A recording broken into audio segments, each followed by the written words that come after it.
সবাইকে আসসালামু আলাইকুম, স্বাগত সবাইকে।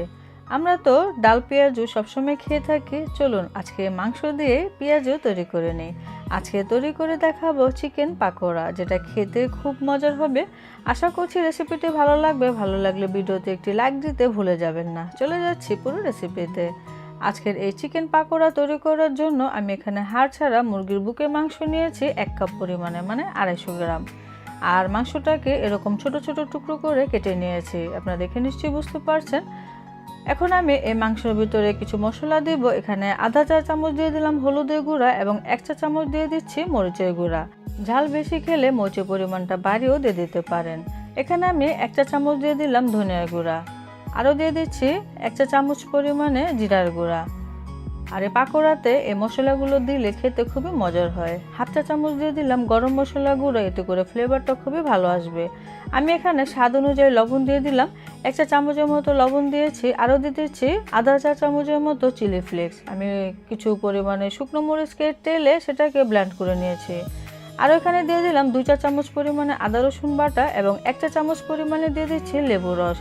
আমি লেবু 2টি স্লাইস এভাবে চিপে দিয়ে দিচ্ছি, পরিমাণে 1 চা চামচের মতোই হবে। এই শুকনো উপকরণগুলো দেওয়া হয়ে গেলে মাংসের সাথে খুব ভালো করে মিশিয়ে নিতে হবে। আপনারা চাইলে হাত দিয়েও কিন্তু এই কাজটি করে নিতে পারেন। মোট কথা মিশিয়ে নিলে হয়ে যাবে। এখন এটাকে রেস্টে রেখে দিতে হবে আধা ঘন্টার জন্য। তো আধা ঘন্টা পরে ফিরে এলাম, মাংস কিন্তু ম্যারিনেট করা হয়ে গিয়েছে। এখন আমি আরেকবার নেড়ে চেড়ে মিশিয়ে নিচ্ছি। এখন বাকি উপকরণগুলো মিশিয়ে দিব। এখানে আমি প্রায় 1.5 কাপের মতো পেঁয়াজ কুচি ব্যবহার করেছি। আরও দিয়ে দিচ্ছি 1/2 কাপ পরিমাণে ধনিয়া পাতা কুচি। যেহেতু পাকোড়া পেঁয়াজটা বেশি দিলে খেতে কিন্তু মজার হবে। এখানে আমি 1 টেবিল চামচ দিয়ে দিলাম পুদিনা পাতা কুচি এবং 1 চা চামচ দিয়ে দিলাম কাঁচামরিচ কুচি। আরও দিয়ে দিচ্ছি 2 টেবিল চামচ পরিমাণে চালের গুঁড়া। এটা শুকনো চালের গুঁড়া, মচমচে হবে পেঁয়াজুটা, সেজন্যই দিলাম। এখানে 3 টেবিল চামচের মতো আছে বেসন। আরও দিয়ে দিচ্ছি একটি ডিম। বেসন, ডিম এগুলো দিলে এই পাকোড়ার বাইন্ডিংটা খুব ভালো হবে। আমি এখানে সামান্য একটু ফুড কালার ব্যবহার করেছি, অরেঞ্জ ফুড কালার দিয়েছি, তবে এটা অপশনাল, আপনারা চাইলে দিতে পারেন। আমি কালারটা সুন্দর আসার জন্য দিলাম। খুব ভালো করে নেড়ে চেড়ে মিশিয়ে নিয়েছি, মেশানো হয়ে গিয়েছে। এখন এখান থেকে ছোট ছোট করে পাকোড়া তৈরি করতে হবে। আমি তেমন একটা সমান করে দিব না, একটু এলোমেলো করে দিলে এই পাকোড়াগুলো দেখতেও খুব সুন্দর লাগে এবং খুবই মুচমুচে হয়।